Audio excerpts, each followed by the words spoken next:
the Gardener Ben here.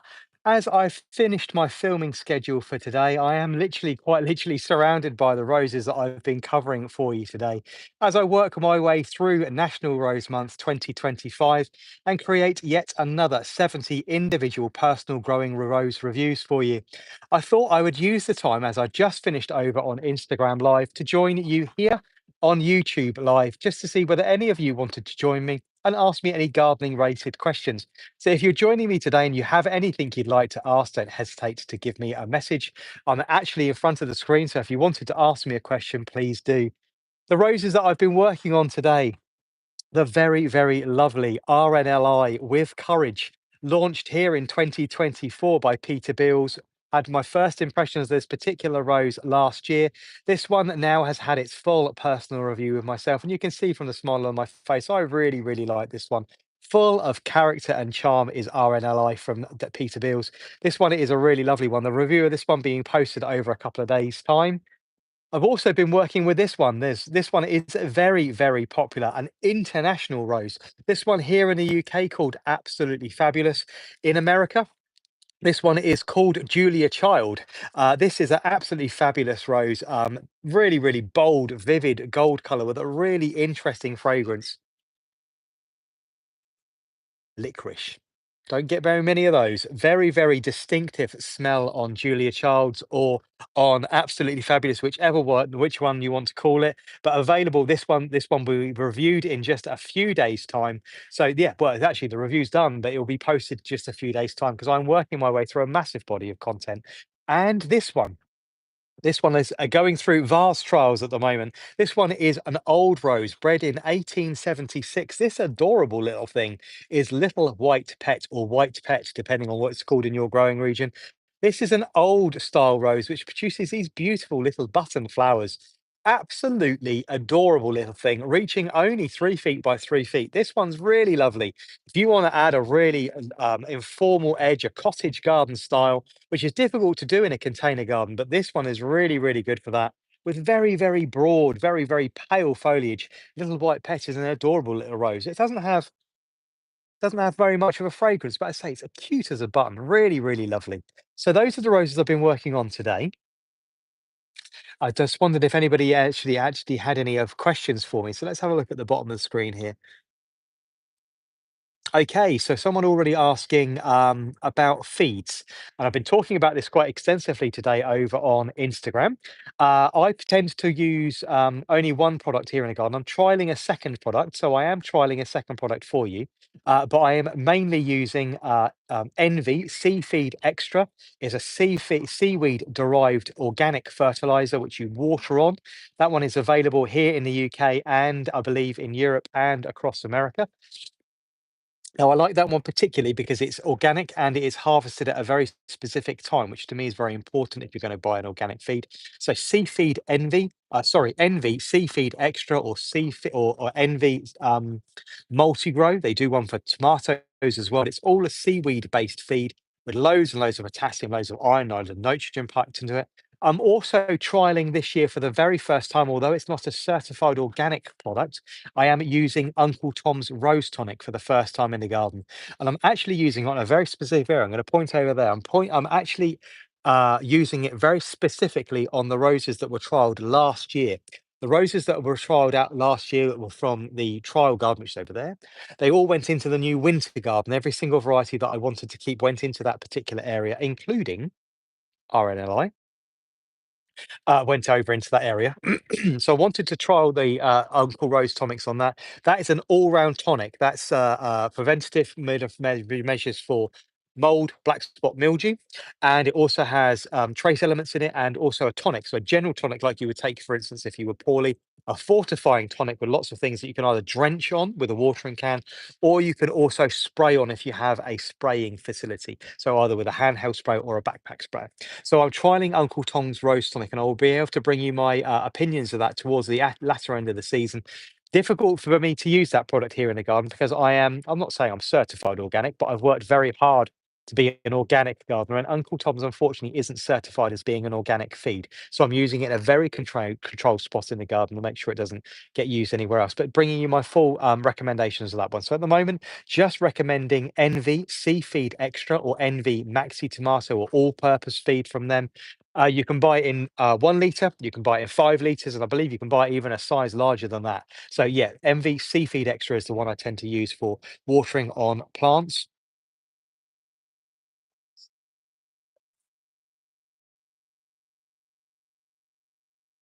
Okay, right. This is a good question. This is Toronto Homestead. Hi, Ben.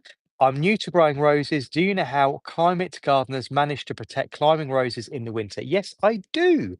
And if you wanted to, Toronto Homestead, you can subscribe and become a membership subscriber here on YouTube, Instagram, or TikTok to actually subscribe to a member-only videos that are not seen anywhere else on the internet. There is my step-by-step winterization guide available on Instagram, YouTube, and on membership subscriptions here on YouTube of how they protect roses in very, very cold climates. I won't give it all away, but very basically, you can't protect the top growth, although a lot of people will wrap them up in Hessian. What you can do, however, is make sure you're protecting the root growth and make sure that you're using plenty of mulches and organic compost to heap up around the bottom of the plant to create a small microclimate to keep the cold off of the root system and stop the stems dying back all the way to the floor. So you have several options. You can either make sure that you are pruning your plants lightly towards the end of September and October, reducing that growth back to make sure the plant is producing woody growth and producing bark, which hardens the growth up. Make sure that you're not overfeeding. Don't feed particularly late in the season. You want to stop feeding somewhere in the region of about the end of August so the plant naturally slows down.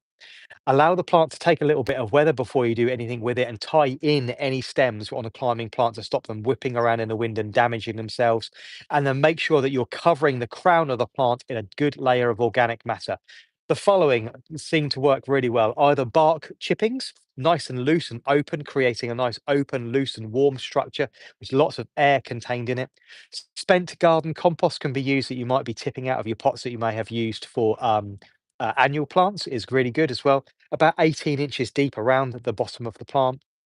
Or you can use leaf mulch, or you can actually heap up mounds of leaves that you may have been raking up from the garden, collect them around the bottom of the stems up to around 12 to 18 inches, all the way up the stems, and heap them all the way around and compact them and keep them there with a little bit of soil or some mulch over the top just to stop them blowing away. And that way you can actually protect the plant and the actual useful parts of the plant, which is the roots growth underneath. You can't really protect the growth above ground. So do consider subscribing to the Gardener Ben account, either Instagram, YouTube, or TikTok. Become a membership subscriber here on YouTube, where you can actually look at the videos all together. Right. Okay, so someone wanting to know about the trial garden. Well, I'll tell you what, I've done this several times today. I'm sorry, I'm going to have to turn you around, so please bear with me while I turn you around. You're going to be upside down for a second. There we go. Just while I change your orientation, we'll go and have a look at the trial garden. Up the driveway we go. That's the cottage in the background, one of my olives. That border's looking particularly fabulous. Right, the trial garden. Let's pick you up and put you out here. This is my trial garden, vegetable cutting garden behind our garage, my workshop. And if I stand to one side, you'll see the trial beds. These are all roses that are being trialed by me this year. All varieties, let's bring you down a little bit. All varieties in the bed behind me are over 12 months of launch. There's varieties in here like Ballerina, Snow Goose, Champagne Moment. All of these roses are being reviewed by myself this year. There are 70 rose reviews that are being created by myself this year, and I shouldn't tell you, but there are many, many, many more to come as well. So you're going to be seeing much, much more content from me. And remind me in a second to tell you about another series of videos that I'm also creating. But this is the trial garden. It was originally set up. Let's pick you up and turn you around. Originally set up as my vegetable and cutting garden. I grow a lot of dahlias up here. The greenhouse is up here as well. But the beds that don't contain dahlias now contain roses. They've been in the ground for around 12 months. These are all under personal review. So these go through a rigorous amount of testing with myself for disease resistance, water resilience, rain resilience, flowering capabilities. You can see some of them are just coming into flower now. Some of them are in pots. Some of them have been recently supplied by suppliers like this one, which is Julia Charles, which you saw to me talk about just a second ago. Absolutely fabulous. Up here in the trial garden, I also grow things like rhubarb. My sweet peas, which I'm gonna give me a second. Let's put you down, stand you up. I'm gonna cut you one of my sweet peas. I'm famous for my sweet peas. Bear with me a second. You've gone a bit wonky. Right. I'm famous for my sweet peas. I grow very good sweet peas. Right. So let's cut some for you. Sweet peas for me need to have really, really long, lovely stems. And I'm not happy with growing sweet peas with tiny little dumpy stems. I like my stems to be about 12 to 18 inches long. I've actually managed to achieve these at about 24 inches before. I grow show quality sweet peas. I also grow show quality dahlias, and I've got about, I don't know, 60 varieties of dahlias up here. It's a bit of a shame, and they won't be used. Anyway, so the vegetable and cutting garden has been transformed into my trial garden. Roses like snow goose, Albright and Rambler from David Austin on trial. Which one's that one? That one's New Moon, another rose that's on trial with myself. Up here, more roses. Dahlias off to my right. There's roses down here which have been reviewed. Loads and loads of roses down here. And this area here contains all the peonies that I've reviewed this year as well. I've added around 30 varieties of peony to the garden this year. Only about 15 or so of them got reviewed. The rest of them will be bedded out into a new area I'm going to be working on. But you can see loads and loads of roses here. And as I work my way through them, they're marked. This particular one was from Harkless Rose. This one was Merry Berry. And you can see, and my trials will continue because the repeat on this is very, very quick and very fast. A beautiful rose for cutting is Mary Berry, but look at the thorns on her. Look at those thorns. She is a very, very angry and a very spiky lady. But yeah, these are all the trial roses. There's about 70 of them this year. And if I pick you up again and turn you around, I need to be careful I don't get bitten by Mary Berry there. You'll see even more roses around the greenhouse here. This area used to be for sweet peas, but I'm growing roses here again on trial, sweet peas and more dahlias. Pumpkin patch has become more dahlias for this year. So yeah, that's the trial garden. Goes all the way around here, around. We might as well go around, didn't we? We're here. We might as well go around. Little boat pond, which is just here, which is absolutely adorable. I love this as an idea. We've been with us for about 12 years now. A really, really lovely, very, very simple way of building a wildlife pond. We simply leave that alone. There's some little shabumpkins and things in there. Potatoes in pots. Around here, also, I grow raspberries, red currants. There are more peonies off to my right here. These ones have been in the ground for around 12 to 18 months. Let's see if we can actually turn the camera around and you can actually see them properly. There we go. Some peonies in the ground here that have been in the ground for about 12 to 18 months. Currants coming on really, really nicely. I don't like currants, but I like them in things. Also, gooseberries looking really good. They are just starting to ripen up there. Espalier apples, wall-trained apples. We've got a little bit of, well, not a little bit, we've got some quite bad aphid infestation this year as well, but still plenty of apples, more dahlias and sweet peas, big amounts of hostas and my pleached limes, which run along the boundary between us and our neighbour. So yes, this is the vegetable and cutting garden, or the trial garden, as I quite often refer to it as, where I do my rose trials. Say 70 roses in the ground this year, 70 roses individually to be reviewed, 30 peonies were done this year. I'm also going to be bringing you, I'm going to have to turn you up the other way a second again. I do apologise. You're going to feel a little bit sick. You never knew you were joining a roller coaster today when you joined today's live, but there we go. I need to turn you around the right way so I can sit down again. Right. The other series of videos you can be expecting to see from me over the next couple of weeks and months is I am relaunching my companion plant series. I did one of these back in 2022, 2023. There are 30 videos all ready for you to watch here on Instagram, YouTube, and on TikTok. But I will actually be revisiting that series of videos again this year. One of the biggest questions you guys ask me when it comes to rose gardening is what I plant alongside my roses. Let's face it, growing a monoculture or a microculture of just roses in the garden is not very good. It's not very good for the roses. It's certainly not good for your garden. Growing just one plant just means if you end up with a pest or disease problem, you end up having, literally wiping out the soil. And it's very, very boring. You end up with nothing but sticks for about 5 or 6 months of the year, not particularly attractive. So we all need to plant something alongside our roses, either to bring extra interest and colour, to bring pollinators or wildlife into the garden, to add interest, colour and diversity, but also to fend off pests and disease problems. So it's a question I get asked a huge amount of, and I say there's over 30 videos available for you to watch here on YouTube already. Wait a second, I'm being bitten by something. There's some 30 videos for you to here to watch already, but I am going to be launching another 30 in the next 5 or 6 weeks. That series of videos is I've already started filming that, so do look out for that if you are interested in companion planting and how I create the style here at the garden. You'll be able to see if I turn the camera a little bit. We're very very heavily planted, lots and lots of colour all the time. Everything mixed in with my roses, very very densely planted. Everything from bulbs to herbaceous perennials and annuals used. So yes, yeah, right. So yeah, do look out for that. Someone's saying they do like my bonsai tree. So yeah, that's one of my. Again, let's turn you around and have a look at it. This is one of my ancient olives. Yes, they are officially bonsais. I'm lucky enough to have two of these. Got one up there, which is really, really lovely. And this one here is actually my favorite. You can see if I pan around here and we'll walk around. This one is actually my favorite. We're going to have a look at it because it's really rather special. And you can see, yeah, it's quite a large one. I built the stone croft are actually around the plant itself. Um, Sorry. I built the stone croft around the plant itself. This was brought in on the back of my work truck, which is behind me. I've got to drive a 3.5 ton truck for work. Yeah, really, really lovely plant. About 150, maybe 200 years old.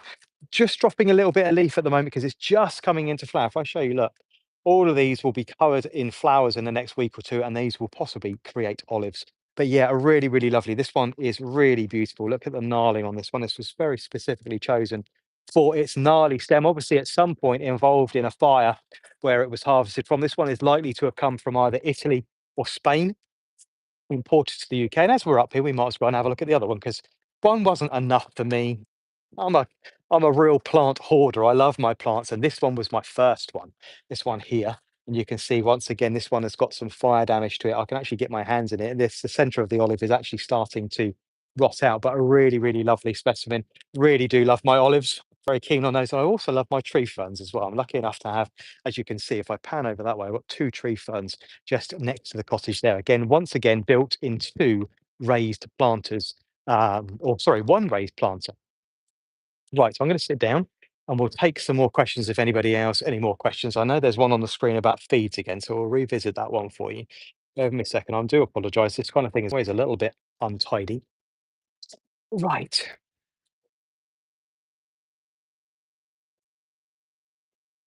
Okay, so someone asking me about any ideas about watering on large quantities of NVC feed extra when you have mass roses to do. I'm really sorry there isn't a simple search. I should several watering can roses, and get some help in if there's anybody that can help you with it. Something that only needs to be done every couple of weeks. But yeah, unfortunately, there's no easy way of doing it. It's not the kind of feed that you can put in one of those ones that goes on the end of a hose and you can do it like a soluble fertilizer. It does actually need to be mixed in water and mixed on at the correct rate.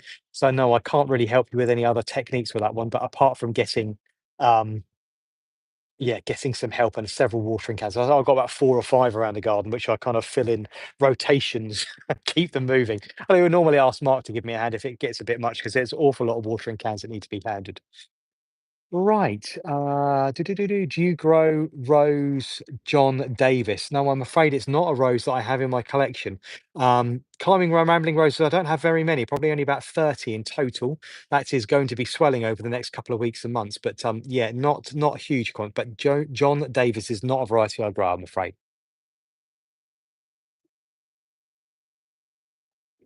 Okay, really good question from Ruth Adams. This one is about she's managed to strike some cuttings and you've got some sprouts coming and some new leaves. When do I remove the plastic bag that has been covering them to retain the moisture? Right, that is a very, very good question. So thank you for asking that one. There is a step-by-step guide of how to grow rose cuttings here on my membership subscription service on YouTube, on Instagram, and on TikTok. So if you need any further information, you can have a look at that. However, if you are starting to get small amounts of growth and you've got roots coming from the bottom of the pot, it is time for you to untie the string. Hopefully, you've either elasticate banded it on or you've tied the bag on. And first thing to do is just loosen it up and allow it to breathe. By doing that, you let a small amount of air and oxygen in, and you break that cycle of that little mini greenhouse you've created, and leave it in that state with the bag undone but still on, and leave it like that for around a week. And then in about a week's time, you can take it off. take it off for about 2 hours at a time, do that for maybe 1 or 2 days, and then slowly build up the time. It's like very much like hardening off a seedling that's been in the greenhouse you're taking out or taking out of the cold frame, and you need to acclimatize it to being outside. So, first of all, open the bag, allow some air in it, allow it about a week like that. Then take the bag off for around 2 hours, put it back on for a day, take it off for maybe 3 or 4 hours the next day, and then build yourself up. So over a period of about 3 or 4 days, you've got to a point where you've taken the bag off completely, and then you can leave it off completely. What you don't want to do is, after investing so much time into your rose cuttings, that they actually then perish because you haven't done that hardening off period. So open the bag first, off for a couple of hours, back on, off for maybe 3 or 4 hours, back on, off maybe for 6 or 7 hours, and then off for the whole day, and then leave it off. So over a period of about a week, you should harden them off like that.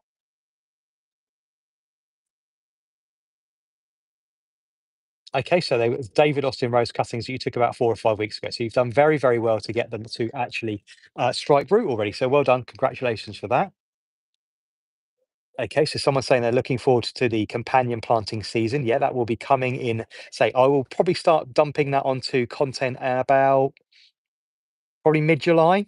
Just pace myself out a little bit because there's a huge amount of rows to get through. I think I've only done about 17, 18, 19 rows reviews so far, and I say there's 70 to get through. So there's a huge amount of content being dumped onto onto all channels just at the moment. And there is unofficially, well, not unofficially, officially, there's going to be an awful lot more as well. There are going to be an awful lot more roses covered than I anticipated this year. So do look out for something very exciting coming from me over the next couple of weeks and months.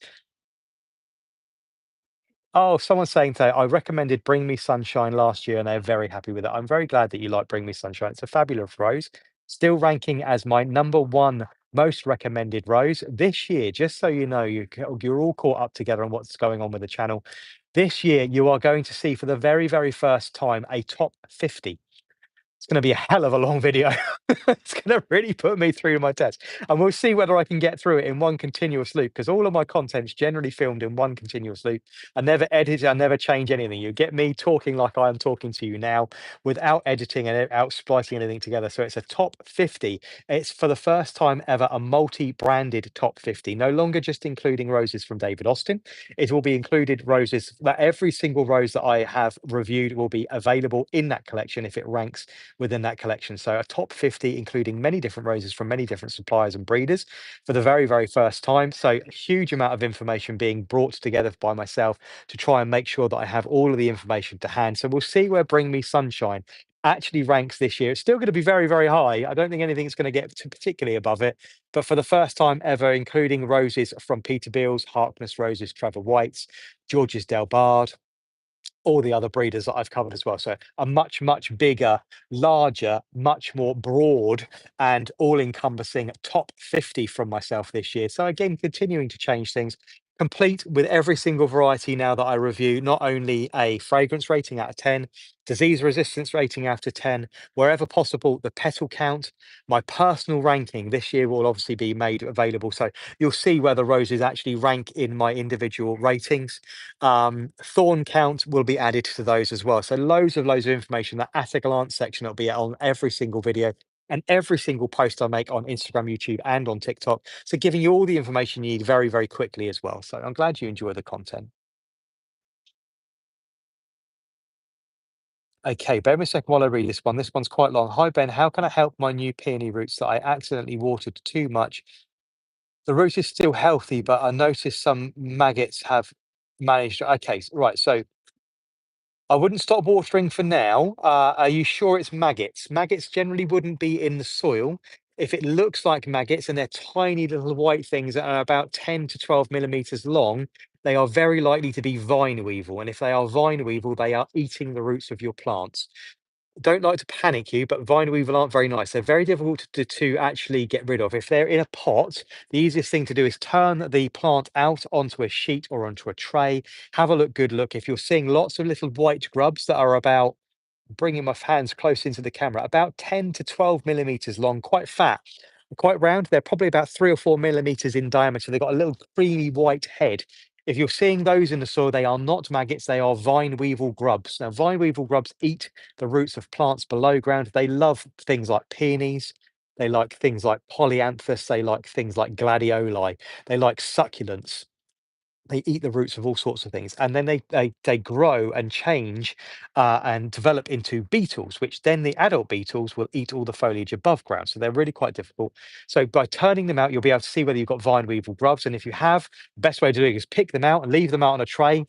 The robin, the sparrows, the goldfinches, the greenfinches, whatever you might have in your garden will eat them, because I leave mine out for the robins, because they would normally dig around in the soil and find them themselves. But you can turn them out and feed them to the wild birds. If not, if you can't do that, you can actually buy a drench. It's not something I do here in the garden because I'm an organic gardener normally, but you can buy a drench that you can water on. I think the brand you want to look for is Provado. You drench that onto the foliage and onto the soil, and that will deal with the problem for you. But it won't be maggots; it'll actually be vine weevil grubs. Now, if you use another platform and you want to send me a picture of those, please do feel free to send me a picture on Instagram. Same username there. You can send me a picture once you sent me an issue, a message. I'll have a look at that. But that's not likely to be maggots, I'm afraid. That's likely to be vine weevil, which is very serious and will be munching their way through the roots of your plants. So do deal with them just as soon as possible. Okay, so someone here saying they love the Lady of Shalott. Actually, she's putting on a really good show for me this year. She's over just to my left. And someone saying, Dwayne saying they love seeing me live. I'm sorry that I've been so distant. This body of work I've been creating, one, the podcast has been relentless. I know I'm in control of how many episodes I bring you, but the podcast has been very, very intense. It was only supposed to be about 12 episodes and it's rolled on to 20 episodes. So the last episode of the podcast was actually just a fun episode with myself, but actually talking to my husband, Mark. He actually interviewed me for a change.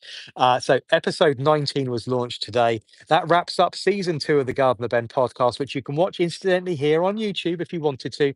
You can listen to it on Spotify, Apple, and Amazon Music. I will be back with a brand new, very exciting sponsor for the podcast in September and October. And I will be bringing you season three as we move into the last part of the planting season here in the UK as we head towards the back end of the season. So I'm already lining up some fabulous guests. So I apologize I haven't been live very often for you. As I move and change slightly, there's going to be a big shift in my accounts over the next couple of months. I shouldn't say in about 80 days, I will be here full time. I won't be working physically anymore. I will actually be working online more. We are in the process of creating a studio for me to work out of here in the garden. It's up to my left, very exciting. I will be working from my studio on content for you full time across Instagram, YouTube, and TikTok.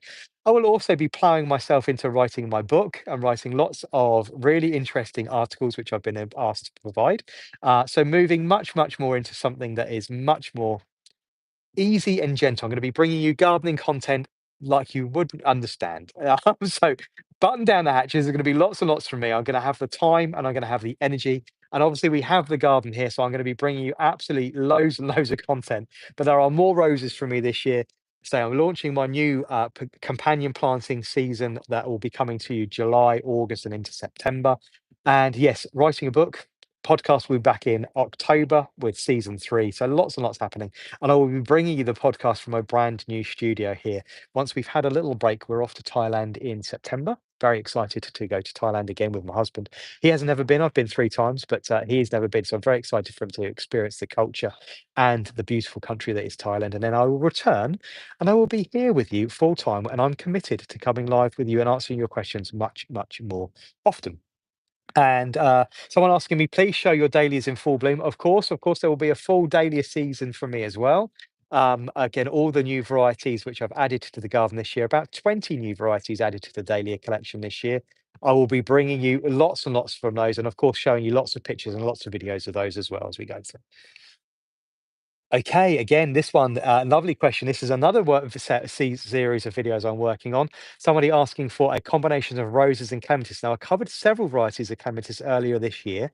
There are several varieties covered within my Instagram, YouTube, and TikTok accounts. However, behind the scenes, I am working on a new collection of videos with a clematis supplier here in the UK of a companion planting season just for clematis. So as soon as that one is available and we've got that confirmed, I will let you know. But yes, it's a topic that I have identified and will, of course, be working on for you.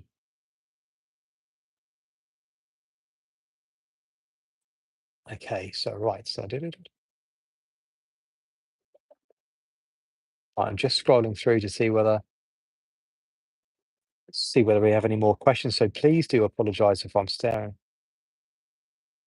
Okay, someone's saying their summers are either bone dry or sopping wet. Unfortunately, there doesn't seem to ever be anything in between. We've always got it was bone dry here for months on end, and then it went sopping wet, and now it's sopping wet. But yeah, still, it's very difficult.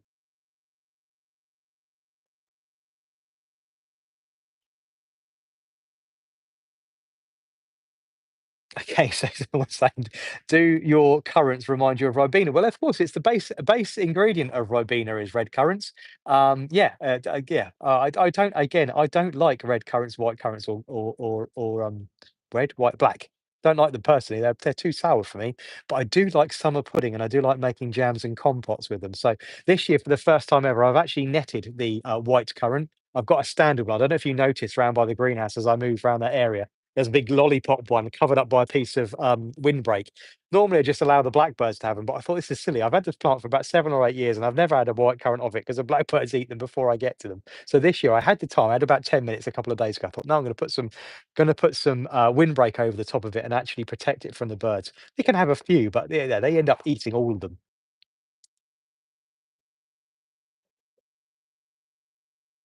Right. Again, but apologise. I'm just reading some of these. Okay, someone asking me whether I plant roses using vermiculite. It's not something I use in the garden, no. As a growing media, it's something you generally use for propagation purposes because it opens up the soil structure, adds water and aeration to the soil structure. It's not something I incorporate into the soil as a general, no.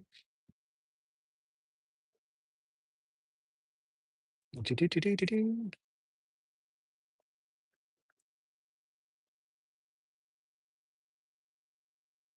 Okay, so somebody asking, what plants that can you grow in shade? Now, I'll direct you to the companion planting season here already on Instagram. Sorry, on YouTube. I forget what platform I'm on. There's a full 30 videos here on YouTube already for you to watch. But there is a section there for roses for shade, and there is also a collection of herbaceous perennials you can grow in shade as well. Right, there are loads of questions coming in.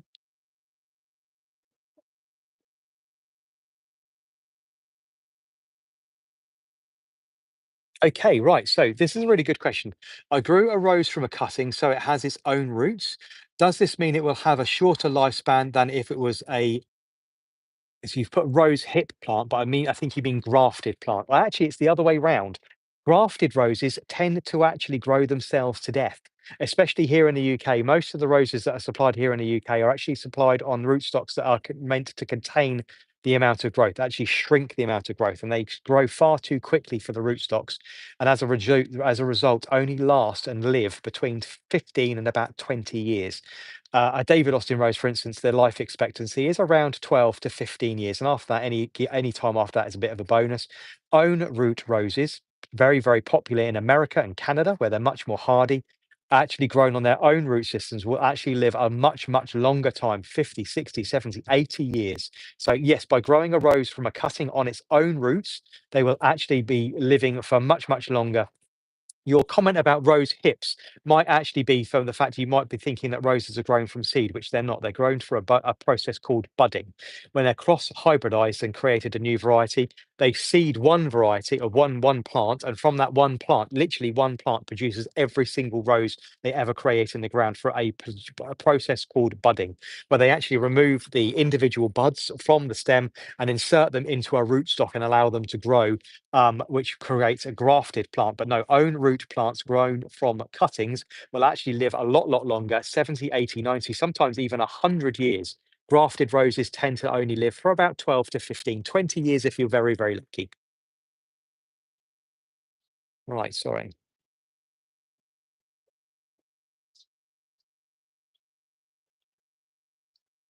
Okay, so Sandy B is asking about an aloe vera plant that they rescued from a skip. I always love this when people rescue bin when people rescue plants from a bin area. You've shoved it in some water and it's now got some roots. Okay, so what you need to do now is you need to take it out of that water. Hopefully, it's got a nice root system on it. Take it out of its water and leave it somewhere. This is going to feel really odd. Aloe vera is a succulent, and before you pot it up, you need to dry the root system out. So leave it out on a bench for around a day to a day and a half to completely dry up.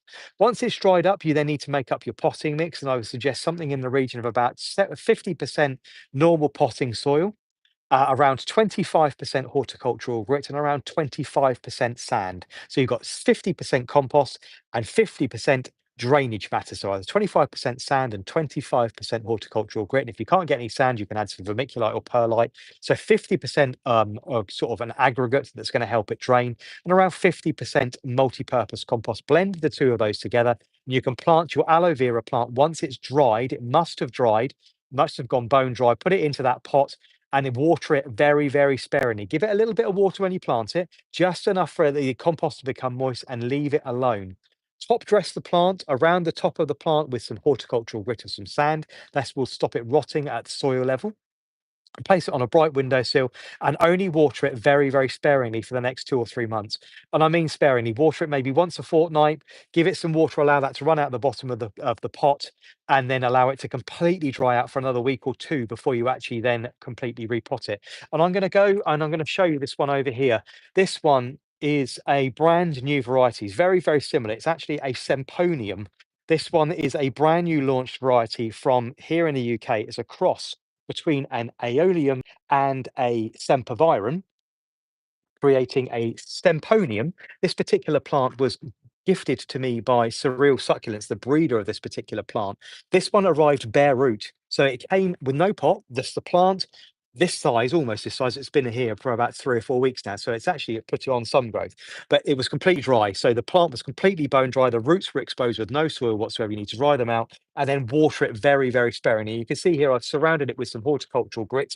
I'll pick it up so you can see. That's what you do just to keep the plant from rotting. But you can see brand new, fabulous variety, brand new. This is a brand new hybrid. Seen nowhere else.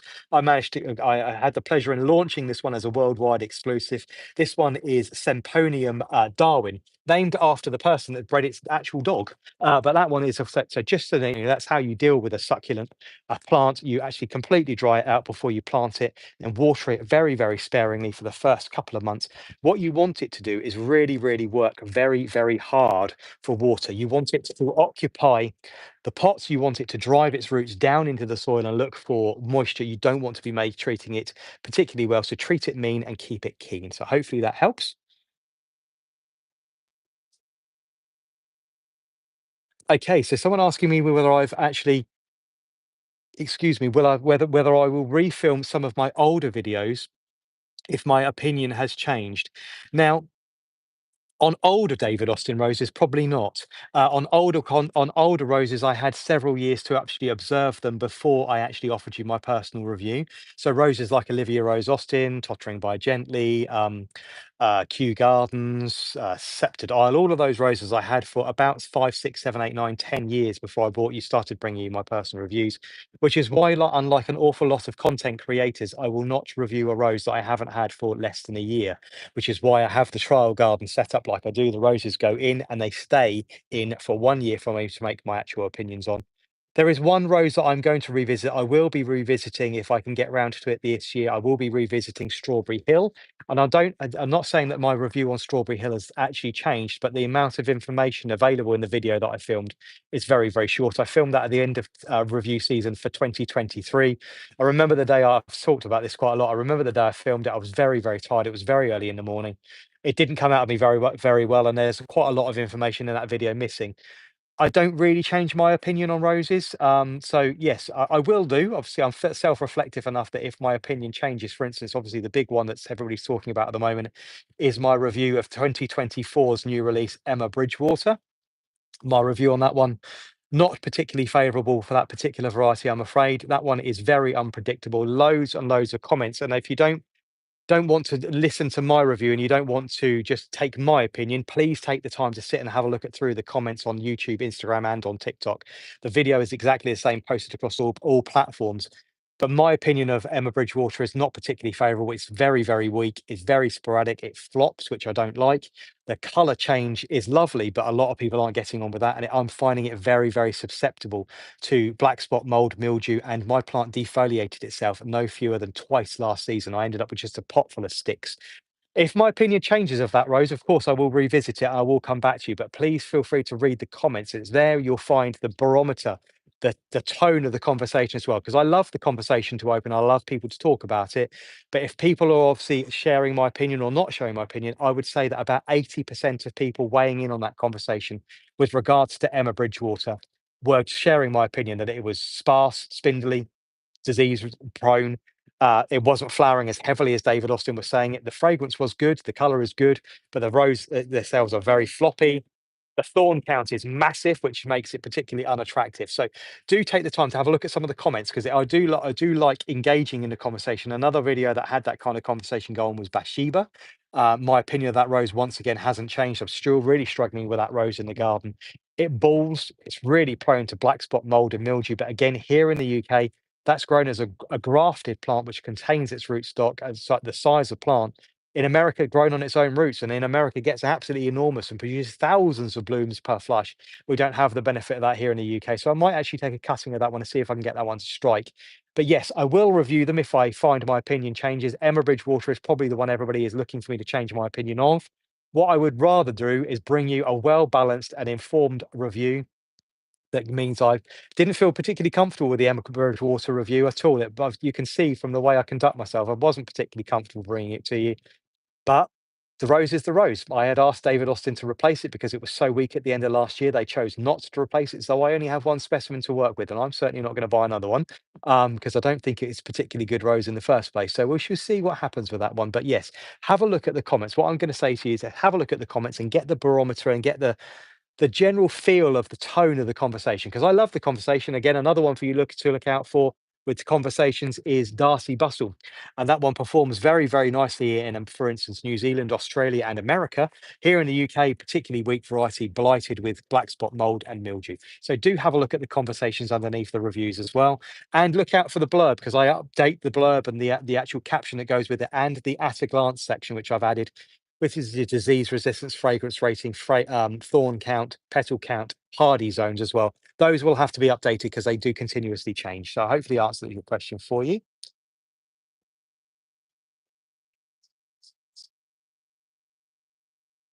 Okay, right. No problem at all. Okay, this one, if I was only allowed to keep one rose, what would it be and why? Well, there's no surprise what I'm going to say to you. The Lady Emma Hamilton, has she got any flowers on her? No, no flowers on her. I'm just looking over to see whether she's got any flowers. I did a lot of deadheading earlier. I can't remember what I cut off and what I got on. I get in the zone, got my secateurs and my bucket out, my music in, and I can't remember. But no, no flowers on her just at the moment. But the Lady Emma Hamilton would still be very much the rose I would not be able to live without. In my opinion, one of the best roses ever bred. Coming in a close second is Bring Me Sunshine. Obviously, Bring Me Sunshine with my most recommended rose. However, tell you what, give you a sneaky peek at something else utterly fabulous. This one is continuing its trials with me here. Excuse me while I just bring you around and show you this one. This one is absolutely adorable. This one's really captivated my attention this year. This one was launched in 2014 by English breeder Peter Beals. This one is called Frilly Cuffs. My full personal review of this one will actually be released well, just as soon as I can post it. Obviously, everything's backed up. I'm reviewing quicker than I can post at the moment. But Frilly Cuffs from Peterbilt's Roses. Oh, it's not got really any fragrance, but look at that colour. Look at those buds. Just beautiful. I'm going to pick you up. I'm going to just disconnect you from the OT. But look at that.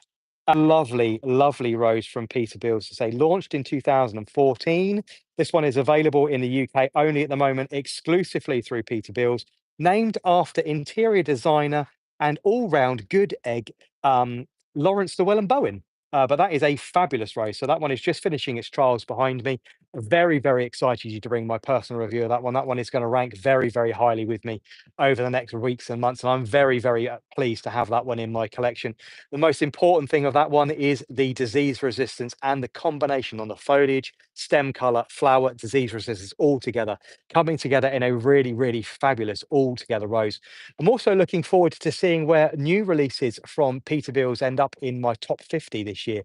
Well, not this year, but next year. For instance, Linda Lee, which was new from Peterbilt's this year, and the other one, which was Ashton Wold. Those are two utterly fabulous varieties, which will hopefully be ranking very, very highly in 2026. But we shall see where Emma Bridgewater and all the other roses I review this year end up in my brand new top 50, which is the first time. So I say you've been given some really important information today. So one, the top 20 will be a top 50, including many different roses from many different rose breeders. You will be seeing a lot more of me live as I move forward to full-time content creation. And from September, October, season three of the Gardener Ben podcast launched in September, October with a brand new sponsor. Obviously, my book being written over the winter months and loads of content coming from me, including a brand new comparison, a companion plant season, including herbaceous perennials, and hopefully, if I can pull it off with a UK online supplier, a companion season of clematis as well. So loads of information coming from me over the next couple of months and weeks. Do follow along. Do feel free to like, follow, share. Make sure if you want to see exclusive unseen videos there, because there is more rose reviews. There is actually 17 or 18 individual personal rose reviews that are being posted only to membership subscription content here on YouTube, Instagram, and TikTok. Those videos will be exclusive to paying members only until the back end of December 2025. There is also a whole catalogue of information for you to watch. And as a member paying membership subscriber, you also get to request content from myself as well. So if there's a video you want to see, a subject you want me to cover, please feel free. Once you're a paying membership subscriber, I will create videos on your behalf. Thank you to absolutely everybody that's joined me today. It's been a pleasure talking to you, and I promise I will be live with you and do many more garden tours once I get the time, once I've moved through this enormous body of work that I'm creating at the moment. Thank you all very much for your time. I will see you all very again soon. Take care now. Bye bye.